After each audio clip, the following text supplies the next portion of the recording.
Hello my people, you welcome back again to my channel. Thank you so much for tuning in. Thank you so much to my subscribers, my returning viewers. May God bless you all. If today is your first time of visiting my channel, please do consider subscribing, because you have a whole lot of things to learn from this channel. So guys, let's get into today's video. So guys, in my last video, if you have not watched, you can just go back and check before coming back to this one. So in my last video, I told you guys about the different dialects that the Urhobo people they speak and where they are being spoken also. So guys, in today's video, I'll be telling you a brief origin and history of the DISCLAMER. That is where we'll be starting from today. The Okpe people are part of the Urhobo ethnic group in the Delta state of Nigeria. Okpe Kingdom encompasses about 200 square miles and has a population of over 240,000. It is the largest kingdom in the Urhobo state. The River Ethiope separates Okpe territory from that of Oghara and IdjerheOkpe. Okpe also share common boundaries with the Urhobo states of Agbarho, Agbon, Ughienvwe, and Uvwie. Sapele is the second largest city in the Delta state, which belongs to the Okpe people. The power and authority in Okpe Kingdom is derived from the following sources: the Oroje, who is the king; the Otota, who is the speaker; and the Ekakuros, chiefs. The Oroje is the head of the kingdom and the head of the Udogu Council, which is the Supreme Council of Okpe. The king is also the head and president of the Okpe Traditional Council. The Otota is the spokesman in Okpe. In the event of the death of the Oroje, the most important spokesman in Okpe Kingdom is the speaker. In fact, his position is similar to that of a prime minister. Let's go to the chiefs. The chiefs are the representatives of the people and are members of the four ruling houses in council. Okay, now let's talk about how they migrated. We're talking about Igboze, late 16th century. Prince Igboze is the founding father of the royal family of the Urhobo people. He was the son of an Oba of Benin Empire. In the middle of the 17th century, he noticed the decline of the power of the empire and, fearing for its future, determined to found his own kingdom. For this purpose, he obtained his title of Uvwie, meaning king, from his second cousin, Oba Ahezwa of Benin, who was then on the throne from 1640 to 1661. He left Benin Empire in the middle of the 17th century with his wife's family and a number of followers, and set out southwards from Benin. He arrived at his new territory of Orere-Olomu. After a decade or so, when Igboze's new kingdom was well established, he was later visited by an Igbo named Olomu. Olomu lived with Igboze for a long time and succeeded in winning the confidence of Igboze to such an extent that Igboze declared him his heir. Igboze, who had obtained the royal title of Uvwie to rule in his new territory, was at the height of his power when he died. Upon Igboze's death, Olomu took the title of Uvwie. This caused a rift because Igboze's son Okpe quarreled with Olomu about who should succeed as king. Okpe and his followers later left the territory and settled in the Agbarho quarters of the Okpe.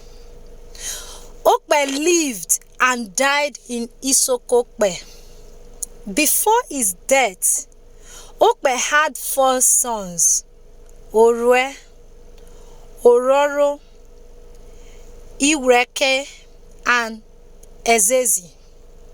The descendants of those 4 sons are the royal members of the Urhobo kingdom of Okpe. So my people, I'll be telling you guys about the 4 princes, okay, or the 4 sons of Okpe. Prince Okpe was the son of Prince Igboze, who was the son of an Oba, king of the Benin Empire. Prince Owhe was a political leader and a hunter who searched for food and a fertile region for settlement. Owhe lived in Agbarho and later crossed the nearby stream and founded Okpe, the prince capital of Okpe kingdom. His 3 brothers, Urhobo, Ughienvwe, and Ezezi, came and settled with him at Okpe, where they started the royal monarchy of Okpe. Both Urhobo and Ughienvwe became senior political leaders under the regime of their brother, His Royal Majesty Ezezi I. So let's talk about the king of Okpe, who is the Royal Majesty Ezezi I. That is the 4th son of Prince Okpe. He reigned from 1770 to 1778. That was the 18th century. According to the 1947 Okpe chief statement on the traditional history of the kingship of Okpe. Now, the Okpe people wanted to have a king to rule their domain so as to maintain peace, equity, and order in their traditional land. So, Ezezi, who is a son of the Prince Okpe, was appointed as the Oroje of Okpe. He was installed by his senior brother, Owhe. He installed Ezezi because he was too old to rule, and because there was a quarrel between the 2 other brothers, Urhobo and Ughienvwe. Ezezi ascended the throne as Ezezi I, the Oroje of Okpe.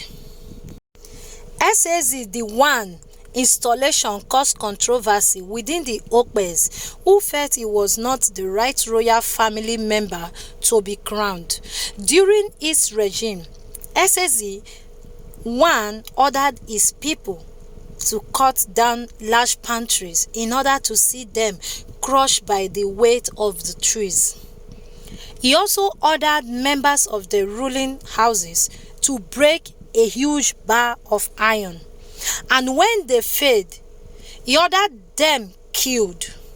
He was a ruler who violated his people's human rights and did only as he wished. In 1779, the Okpe people, tired of his brutal treatment of them, they vowed to kill him. The people of Okpe secretly dug a pit, covered the pit with sticks and mats, and placed the king's chair over the pit. They also prepared a pot of boiling palm oil. When they were ready, they called a meeting. When Ezezi I sat on the chair, he fell into the pit. The people poured the boiling oil and water over him, and he died in agony.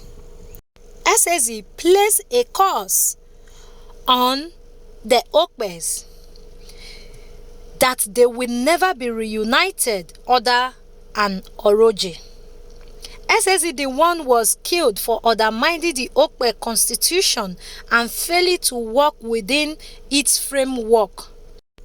He also failed to embody the hopes and symbols of unity and happiness which formed the basis of the monarchical government of the Okpe people.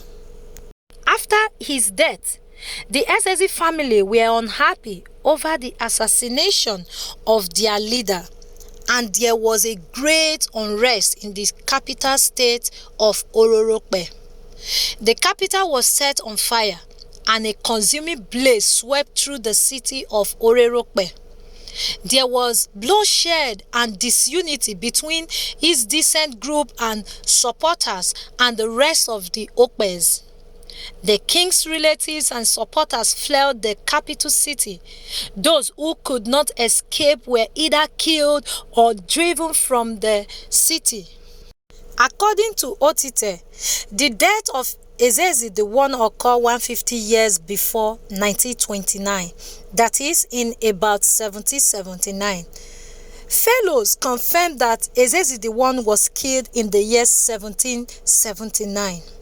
After the assassination of Ezezi I, 4 chiefs named Odorume of Owhe ruling house, Owere of Ororo ruling house, and Urhobo and Ogoni, both of Ereke ruling house. They dominated Okpe government and politics and redivided the whole kingdom, leaving no portion for the Ezezi I ruling house. This period was known as the Okpe Revolution. So guys, I'll be stopping this video here. Please do not forget to subscribe to my channel. In my next video, I'll be telling you guys what happened, how they splintered, they migrated to different towns and villages throughout Okpe kingdom. So in my next video, I'll be telling you all of that. Okay, so guys, stay tuned and please check the next video for the continuation. Bye.